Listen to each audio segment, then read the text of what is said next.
उन्होंने एक निर्णय लिया है, लेकिन उनको बहुत जल्दी समझ में आएगा समय में कि पार्टी गलत चुन लिया।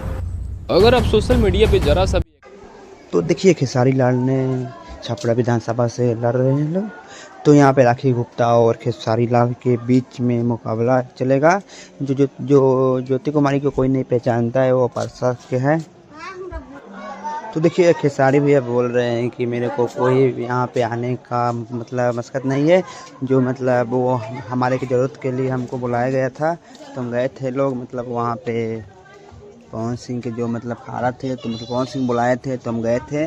तो मेरे को कोई भी ज़रूरत नहीं है यहाँ पे, मेरे को मतलब छपरा विधानसभा में बुलाने के लिए मेरे को अकेले ही अपने खुद पे लड़ना है, अपने खुद पे दम पे, जो मेरे को मतलब तो जनता मुझे पसंद करेंगी तो बिल्कुल हम जीतेंगे और विधानसभा को छपरा को आगे बढ़ाने का प्रयास में हूँ। तो हम और राखी गुप्ता के बीच में टक्कर है, तो चलिए देखते हैं कौन मतलब आगे चल कर जीतेगा। वो मेरे मतलब तो देखिए नीरव भैया बोले हैं, गलत बात बोले हैं। और चारों तीनों भाई उधर कैसे? सबसे पहले इस चैनल को देखने वाले जितने भी श्रोता हैं सबको दिल से प्रणाम है। देखिए बात है कि मैं राजनीति का सबसे विरोधी आदमी था, मुझे राजनीति में जीवन में कभी नहीं आना था और मैं मरते दम तक मैं चाहता था कि कभी राजनीति में आऊँगा ही नहीं। इसीलिए मैंने अपने वाइफ को अलग किया था कि मैं चाहता था कि नहीं मेरी वाइफ इस चीज़ को लीड करे, क्योंकि लोग मुझे कहीं ना कहीं देखना चाहते हैं। मेरे विचारधारा राजनीति में भी आकर लोगों का सेवा है, तो भाई मैं संगीत के माध्यम से लोगों का सेवा करूं और मेरी वाइफ लोगों की जनता की सेवा करे। बट शायद भगवान को कुछ अलग ही मंजूर था और अचानक से 1 घंटे में चीज़ें सारी बदल गई। 1 घंटे पहले पता चला कि नहीं अब चंदा का कागज़ रेडी नहीं हो पाएगा, वोटर लिस्ट का थोड़ा सा पंगा था उनका, सब कुछ रेडी था। चंदा मुंबई से आ भी गई, 3:30 बजे आई और ये 4:30 बजे की खबर है कि चंदा का रेडी नहीं हो पाएगा। अब मुझे 1 घंटे में 5 बजे वहाँ से अब हाउस से फ़ोन आ गया 10 नंबर से कि आना है या जल्दी आइए जल्दी आइए। लेकिन अब वहाँ पे मैं ना कहूँ हाँ कहूँ, ना कहूँ हाँ कहूँ, बट मुझे लगा उस दिन मुझे समझ में आया कि हमारे हाथ में कुछ नहीं होता है, भगवान जो चाहता है वही होता है। हम गलत थे, हमें लगता था कि हम मेहनत से बहुत कुछ कर लेंगे, लेकिन संभव नहीं है। अभिनेता से नेता, कहीं कुछ ऐसा योग बना था? कोई पंडित कुछ कह रहा था कभी? नहीं देखिए पंडित क्या कहे ना कहे, लेकिन मैंने अपने जीवन में हमेशा संघर्ष किया है और मैं रेखाओं पे विश्वास कभी नहीं करता। मैं हमेशा लड़ना चाहता हूँ। मुझे लगता है कि हाथ में ठेला पड़े तब शायद आप किसान कहलाते हैं। तो मैं हमेशा ज़मीन को चीर के अनाज पैदा करने वाले का बेटा हूँ और मैंने ज़मीन चीर कर अनाज भी पैदा की है। तो मुझे पता है ज़मीन की हकीकत भी, ज़मीन की सच्चाई भी, और ज़मीन पे क्या ज़रूरत है और लोगों के लिए क्या आवश्यकता चाहिए और लोगों को क्या क्या चाहिए, ये सब मुझे पता है, क्योंकि मैं सारी चीज़ें मुझे मिली नहीं थी। हमने सारी चीज़ों को फेस करके यहाँ तक पहुँचा हूँ। छपरा आना, मुंबई से छपरा आना लगता है बहुत बड़ा डिसीजन है, बहुत आसान नहीं था। मेरे जीवन का इससे बड़ा डिसीजन कुछ नहीं हो सकता है। कहीं ब्रेक लगेगा खेसारी जी अभिनय में, सिंगिंग में? बिल्कुल लगेगा। आपको क्या लगता है कि लोग हमारे यहाँ कहते हैं ना कि 2 नाव पे चढ़ना और मरना, तो सीधा सवाल है कि अगर आप पहले मैं एक सेवा करता था, स्टूडियो में बैठ कर एक गाना गाया, मैंने शूटिंग की और लोगों के बीच में पहुंच गई।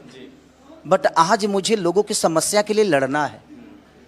पहले मुझे दिमाग और गले की ज़रूरत होती थी और अपने शरीर को मैं यूज करता था और मैं लोगों का एंटरटेन कर जाता था, लेकिन आज समस्या वैसी नहीं होगी। मुझे अब यहाँ की समस्या से लड़ना होगा। हाँ, इतना ज़रूर है कि मैं जिस प्रकार लड़ पाऊँगा यहाँ कोई दूसरा नहीं लड़ पाएगा। मेरे पास आवाज़ है, मेरे पास चेहरा है और मैं छपरा की समस्या को यहाँ ही नहीं बल्कि केंद्र तक मैं जाकर लड़ सकता हूँ इस समस्या को हल करने के लिए। बाकी किसी प्रत्याशी के पास ये ताकत नहीं है और ये क्षमता नहीं है, उसको तो मुख्यमंत्री से मिलने के लिए भी 10 बार सोचना पड़ेगा। खेसारी लाल को नहीं सोचना है। खेसारी सिर्फ एक कॉल करेगा कि मैं आ रहा हूँ और उनको मिलना पड़ेगा। रीज़न कि भाई मैं अपने समस्या के लिए, और नहीं मिलेंगे तो भाई पैदल चल दूंगा, पूरी दुनिया जान जाएगी कि भाई हमारी समस्या सॉल्व नहीं हो रही है। तो मेरे पास एक आवाज़ है और मेरे पास एक चेहरा है, जिस चेहरे के बदौलत मैं दुनिया के किसी भी मंत्रालय में जाकर और अपने छपरा के लिए बेहतर विकास की बात कर सकता। आप एक गाना आप गा चुके थे, छपरा लौट के ना आऊंगा, लेकिन छपरा ही लौट के आए क्या? वही तो मैं बोला जी शायद भगवान कुछ अलग ही चाह रहा है मेरे से। लेकिन आपने गाने के बोल कुछ और वो एक मनोरंजन की चीजें हैं। अब मनोरंजन में देखिए कुछ बाधित नहीं होता है। मनोरंजन ऐसी चीज है ना कि कभी हम भजन गाते हैं तो जो संत टाइप के लोग हैं उनको हम पसंद आते हैं, वही कभी हम लोकगीत गाते हैं तो आज के यंग जनरेशन को पसंद आते हैं।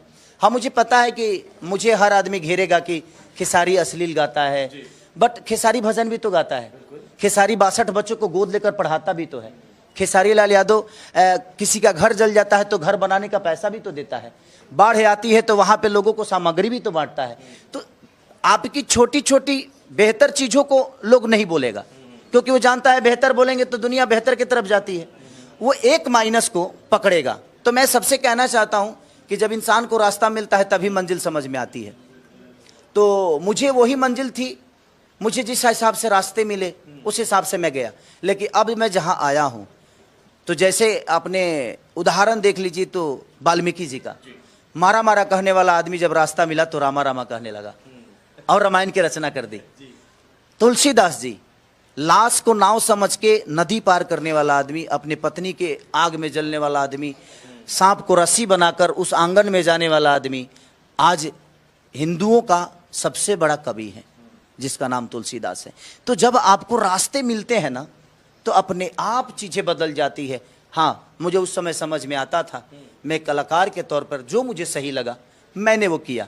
लोगों के मनोरंजन के लिए, लोगों के खुशी के लिए की मैंने, वो भी ऐसा नहीं कि किसी को दुखी करने के लिए। अगर वो दुखी करने के लिए होता तो टूट जाए राजा जी पलंग सगवान के 1 बिलियन गाना हो गया। तो लोगों की खुशी के लिए था, तभी लोगों ने उसको प्यार दिया। और देखिए अश्लीलता कहाँ नहीं है। अगर मैं अश्लील नहीं होता तो मेरे 2 बच्चे नहीं आते, अगर मेरे पापा अश्लील नहीं होते तो मैं पैदा नहीं होता। तो जिंदगी में हर आदमी अश्लील है। हाँ, कोई यही होता है जो किसी को बोलकर आदमी उसको छोटा करता है। खेसारी लाल किसी की जुबान से छोटा नहीं हो सकता है, क्योंकि मैंने काम ऐसे किए हैं कि मेरे कर्म बहुत